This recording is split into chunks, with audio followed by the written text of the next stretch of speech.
30 September 2025 ही आपण cut off date केलेली आहे. 2 लाखापर्यंतचं कर्ज माफ करण्याचा निर्णय आपण घेतलेला आहे. जे नियमित कर्ज भरणारे आहेत त्यांना 50,000 रुपये देण्याचा निर्णय आपण घेतलेला आहे. समितीने ही सगळी माहिती आता जमा करणं सुरू केलेलं आहे. बँकांकडनं आतापर्यंत जेवढी माहिती उपलब्ध झाली आहे, अजून बऱ्याच बँकांची माहिती येणं बाकी आहे, त्यात आतापर्यंत 28 ते 30 लाख शेतकऱ्यांची माहिती आलेली आहे. पूर्ण माहितीचं संकलन हे जवळपास 15-20-25 दिवसात होईल. हे कर्जाचे अकाउंट्स आहेत आणि साधारण अंदाज असा आहे की 20-1 लाख अकाउंट्स हे ज्यांनी नियमित भरलेलं आहे, ज्यांना आपल्याला 50,000 रुपये द्यावे लागणार आहे, असं त्याचा अंदाज आहे. त्यामुळे सकट आहे की अल्पभूधारक नाही, काही त्याला अल्पभूधारक वगैरे अजून तरी आपण असं कुठला त्याचा निर्णय केलेला नाही. साधारण आपण नेहमी करताना 2 हेक्टरपर्यंतचा करतो, त्यामुळे अल्पभूधारक नाही, बहुभूधारक त्याच्यात येतात. पण त्यातही अजून जास्तीत जास्त लोकांना ती कशी मिळेल असा आमचा प्रयत्न असणार आहे. रेस्ट्रिक्टिव्ह आम्ही जात नाही आहोत, जास्तीत जास्त कसा मिळेल. त्यामुळे पूर्ण माहिती आली की एक्झॅक्ट तुम्हाला नंबर आम्ही देऊ. आणि साधारणपणे आमचा प्रयत्न असा आहे की आपल्याकडे आता अॅग्री स्टॅक आहे. अॅग्री स्टॅकमध्ये आपण फार्मर आयडी तयार केलेला आहे. कारण जुन्या सगळ्या कर्जमाफीमध्ये आम्हाला वारंवार हा प्रश्न निर्माण होतो की बँका कुठले अकाउंट देतात हे अनेक वेळा व्हेरीफाय करायला आपल्याकडे काही फारसा सोर्स नसतो. म्हणून अॅग्री स्टॅक आणि आधार ऑथेंटिकेटेड त्या अॅग्री स्टॅकला जॉईंट असलेलं अकाउंट अशा पद्धतीनं त्याचं आर्किटेक्चर आम्ही तयार करणार आहोत. एकदा कदाचित त्याला 1-1.5 महिना वेळ लागू शकतो, एखादा महिना. पण एकदा हे आर्किटेक्चर जर आपण नीट केलं तर जे खरे शेतकरी आहेत हे सगळे त्याच्यामध्ये कव्हर होतील. आणि पूर्वी जसं आपल्याला अनुभव आलेला आहे की कधीतरी 10-12 वर्ष, म्हणजे असंही आपण पूर्वी बघितलंय, 10-12 वर्षापूर्वी बंद झालेले अकाउंट देखील काही बँकांनी आपल्याला दिले आणि आपल्याकडनं त्यांना पैसे घेतले आहेत. आपली कर्जमाफी बँकांकरता नाहीये. कर्जमाफी बँकेच्या अकाउंटमध्ये पैसे जावे याकरता नाही, शेतकऱ्याला त्या ठिकाणी पुन्हा एलिजिबल होता व्हावं, त्याच्या नावाने कर्ज असू नये याकरता आहे. आणि म्हणून बऱ्यापैकी थोडं सायंटिफिक पद्धतीनं करण्याचा आमचा हा प्रयत्न आहे. हा मुद्दा तेव्हाच लक्षात येईल जेव्हा आज आता बघा, जसं आपण एक साधारण अंदाज घेतला तर या ठिकाणी मागची जी कर्जमाफी झाली होती त्या कर्जमाफीमध्ये 20,000 कोटी रुपये लागले होते शेतकऱ्यांकरता. आणि मग त्याच्यानंतर जे 50,000 रुपये द्यायचं सांगितलं होतं ते तर काही त्यावेळेस सरकारने दिलं नव्हतं. मग शिंदे साहेबांचं सरकार आल्यानंतर आम्ही दिलं होतं, त्यावेळेस आम्हाला जवळपास 15,000 कोटी रुपये त्याकरता लागले होते साधारणपणे.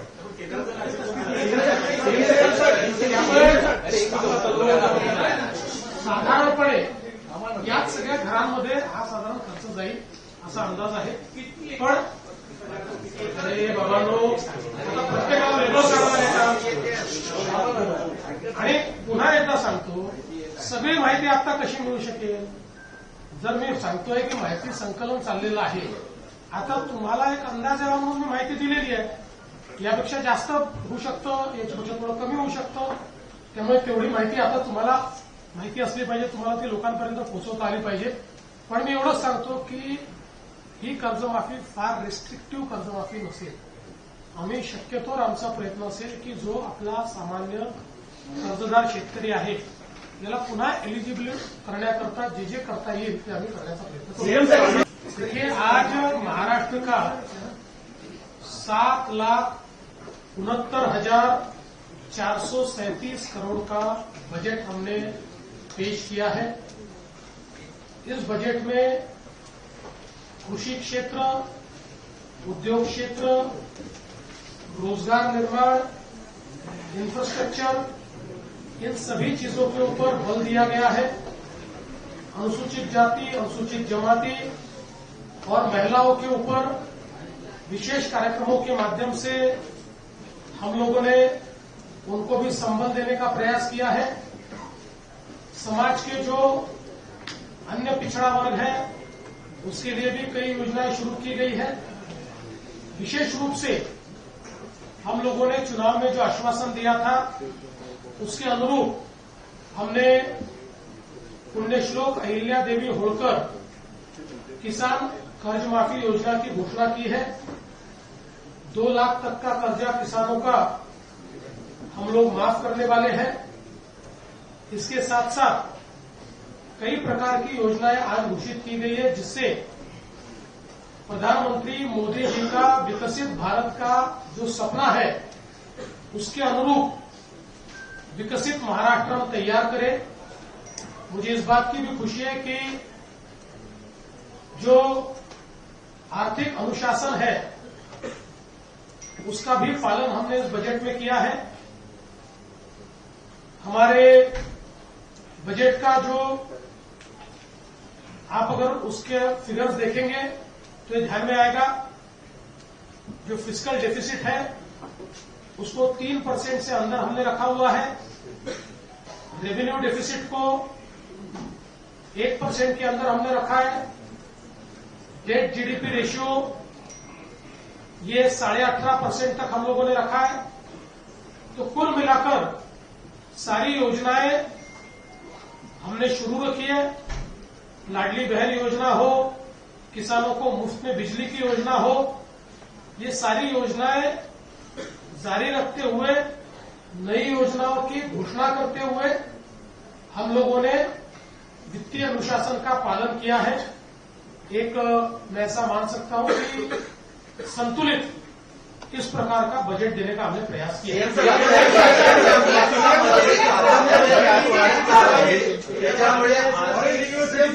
उत्पन्न आणि खर्च याचं सांगड घालण्यासाठी तुम्ही काय नेमकी आर्थिक उपाययोजना करता? मला असं वाटतं की मुळामध्ये आमचा प्रयत्न हा आहे की आपल्याला महसूल वाढ मोठ्या प्रमाणात करता आली पाहिजे।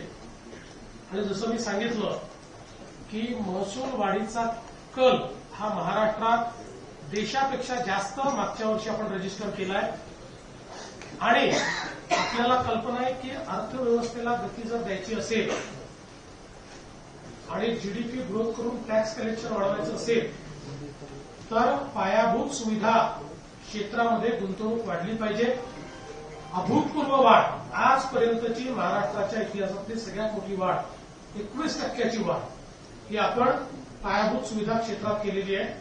त्यामुळे मला असं वाटतं की निश्चितपणे काळ आहेच, पण तरी देखील तो सहन करत बजेट आम्ही बॅलन्स केलं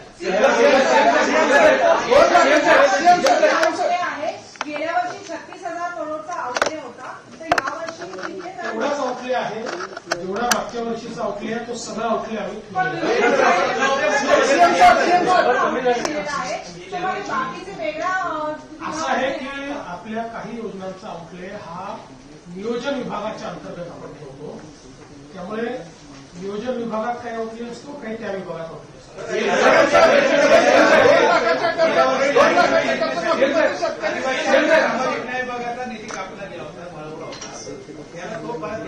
सामाजिक न्याय विभागाचा निधी कधीही वळवलेला नाही।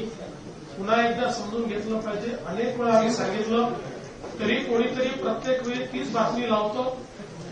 त्यामुळे पुन्हा स्पष्टपणे सांगतो, नियम असा आहे वैयक्तिक लाभाच्या योजना त्या विभागाच्या अंतर्गतच दाखवाव्या लागतात। आदिवासी शेतकरी, आदिवासी महिला, शेड्यूल कास्ट शेतकरी, शेड्यूल कास्ट महिला यांच्या जितक्या वैयक्तिक लाभाच्या योजना आहेत त्या त्या हेडखाली दाखवाव्या लागतात। म्हणून मागच्या वर्षी माननीय अजितदादांनी बजेट मांडत असताना स्पष्टपणे सांगितलं होतं की लाडकी बहीण योजना ही वैयक्तिक लाभाची योजना आहे।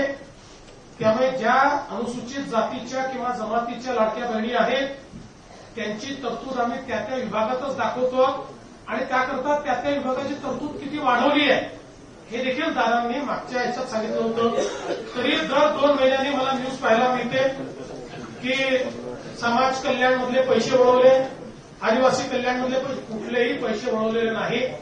महाराष्ट्रामध्ये निकषापेक्षा एक पैसाही आम्ही कमी खर्च करत नाही. कधी जर अशी पद्धत आली तर शेवटी ते पैसे रिकूप करू. तुमच्या काळामध्ये जाहीर झालेल्या कर्जमाफीने 6,000 कोटी रुपये अजून द्यायचे आहेत. त्याच्याकडे मागच्या वेळी 500 कोटी केले. ही कर्जमाफी या कर्जमाफी होणार का? आणि दुसरा एक प्रश्न आहे की अॅग्रिकल्चरसाठी नेमकी तरतूद यावर्षी किती केली? आपण जे सांगितलं त्या संदर्भात मागच्या वर्षी म्हणजे जे काही कोर्टाने निर्णय दिला होता आणि आमची जी कर्जमाफी होती पहिली त्यातले काही लोक राहून गेले अशा पद्धतीचा जो निर्णय होता त्याच्यावर आधारित आम्ही घोषणा केली की त्या सगळ्यांना आम्ही द्यायला तयार आहोत आणि आम्ही त्यांना अर्ज करायला सांगितला. लक्षात असं आलं की त्यातले 15 ते 20% लोक अर्ज करायला त्यांनी केला, ते अस्तित्वात आहेत. जे अस्तित्वात होते त्यांची कर्जमाफी आम्ही केली. कृषी क्षेत्राकरता मागच्या वेळेसपेक्षा आपण तरतूद जी आहे ती वाढवली. एक्झॅक्ट आकडा आता माझ्याकडे नाहीये पण वाढवली. ट्रान्सपोर्टवरचा एन्व्हायरमेंट टॅक्स मधून किती एक्सपेक्टेड आहे? नाही, आपण ट्रान्सपोर्टचा टॅक्स तर फारच नॉमिनल वाढवलाय. गाडी घेताना जो 2,000 रुपये तो 4,000 केला. त्याच्या पाठीमागे महसूल मिळाला पाहिजे, कारण त्याचं 160 कोटी फक्त मिळालं. महसूल मिळाला पाहिजे उद्दिष्ट नाही आहे. लोकांना लक्षात आलं पाहिजे की आपण ईव्ही किंवा अल्टरनेट फ्युएलला त्या ठिकाणी कुठेतरी बढावा देतो.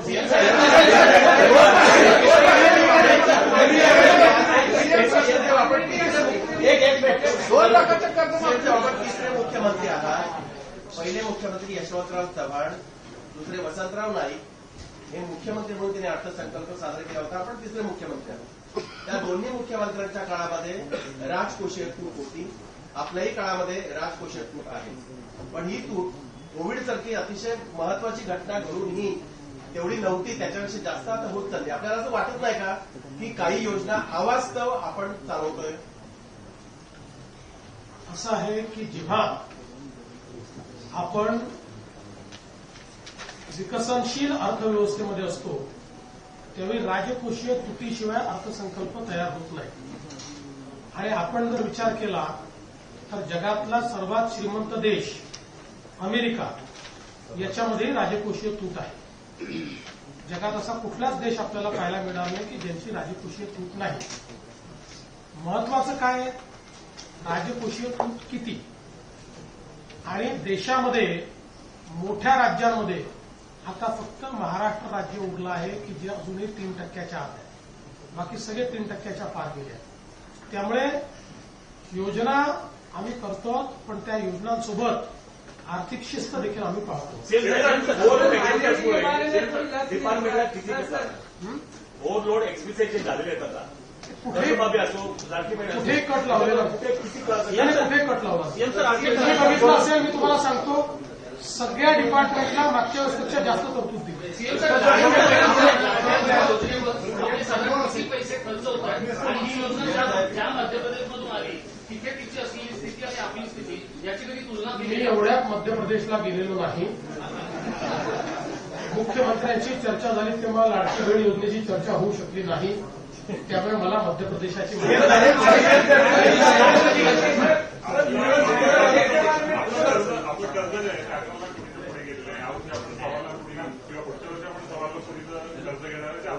सर्वात जास्त आहे. आपण यावर्षी नवीन योजना किंवा नवीन लाडक्या बहीण आणि तत्सम योजनांचं झाली आहे का? पहिल्यांदा तर मी आपल्याला सांगतो की ते जे मी पुन्हा सांगतो 11 लाख कोटीच्या वर जे दिसत आहेत त्यातले 89,000 कोटी रुपये कर्ज केंद्र सरकारचे ते परत करणार आहे. आपण परत करणार नाही. आपण एक गोष्ट मी आपल्याला सांगतो की राज्याच्या अल्पतेनुसार त्या वर्षामध्ये त्या राज्याला किती कर्ज घेण्याचा अधिकार आहे हे रिझर्व्ह बँक घोषित करतो. त्याच्यावर कोणालाही कर्ज मिळत नाही. एकही वर्षी रिझर्व्ह बँकेने आपल्याला जी लिमिट दिली आहे त्या लिमिट आपण पार केलेली नाही. उलट त्या लिमिटमधला काही भाग आपण कमी ठेवतो. म्हणजे तेवढं कर्ज घेत नाही, त्यापेक्षा कमीच कर्ज आपण घेतो. आता आपली अर्थव्यवस्था वाढते आपली क्षमता वाढते. तुम्ही असं विचार करा की समजा 13-14 साली आपला जीएसडीपी हा 14 लाख कोटी होता. आता या 10 वर्षामध्ये तो 51 लाख कोटीवर गेलाय. त्याच्यामुळे आपली कर्ज घेण्याची आणि गुंतवणूक करण्याची ऐपत वाढते. जिथे आपण भांडवली खर्च 30,000 कोटी करायचे तो आता 1,15,000 कोटीवर गेलेला आहे. म्हणून मला असं वाटतं की जोपर्यंत कर्जाचा जीएसडीपीची रेशिओ आपण वेल विदिन लिमिट मेंटेन करतोय तोपर्यंत कर्जाची फार चिंता करण्याची आवश्यकता